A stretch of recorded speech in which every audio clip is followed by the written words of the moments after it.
Decode Genetics, 23andMe, Navigenetics, plusieurs sociétés américaines proposent pour moins de 1 000 $ un test ADN fournissant aux particuliers des indications sur les maladies dont ils sont potentiellement porteurs. Une possibilité théoriquement interdite en France.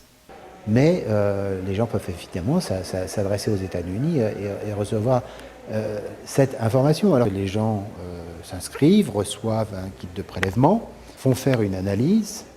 On leur répond, une fois qu'ils ont payé bien sûr, on leur donne une clé informatique qui va leur permettre d'accéder à de l'information. C'est une information qui est partielle, qui est fragmentaire, qui est délivrée dans une espèce de brutalité. Seul devant son analyse, le client reçoit donc des résultats avec son risque personnel de développer telle ou telle maladie en fonction d'une prédisposition génétique. Et alors brutalement, ils vont apprendre qu'ils ont peut-être une prédisposition à l'Alzheimer, au cancer du sein, à je ne sais trop quoi encore. On vous donne des pourcentages. Moi, je ne sais pas combien de personnes ont le sens inné de ce qu'est une probabilité. Moi, je n'ai pas la prétention de l'avoir. Dit, vous avez 40% ou 10% de chance, je ne sais pas, de faire un cancer de la prostate. Mon problème est, est-ce que je m'intéresse aux 10% de chances que j'ai de le faire ou aux 90% de chances que j'ai de ne pas le faire? Je n'ai pas réellement la réponse. L'annonce d'une maladie ou d'une prédisposition à une maladie, c'est quelque chose de terrible pour l'individu.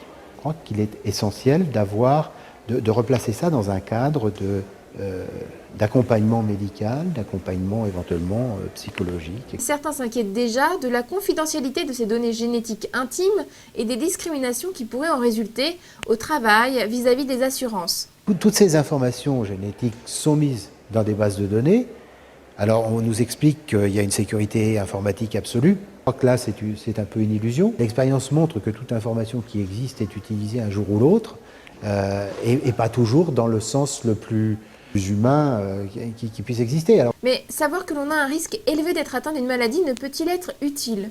Dans certains cas, absolument, ça c'est indéniable. Dans un monde idéal, si on pouvait savoir quels sont les gens qui sont génétiquement prédisposés à développer tel ou tel type de diabète, peut-être que effectivement, si ils sont pris en charge par un régime approprié depuis leur plus tendre enfance, ça leur évitera de développer tout ce qui est associé à la pathologie diabète.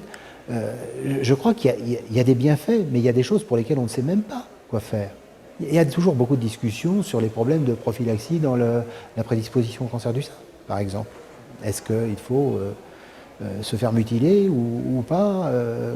À quoi ça sert? Dans quel cadre? À quel stade de la maladie, etc. Je crois qu'il faut effectivement que les règles d'utilisation de ces connaissances puissent accompagner l'évolution des connaissances. Et en matière de génome, c'est quelque chose de tout à fait évident et l'évolution qu'on en attend est immense, donc la tâche est considérable.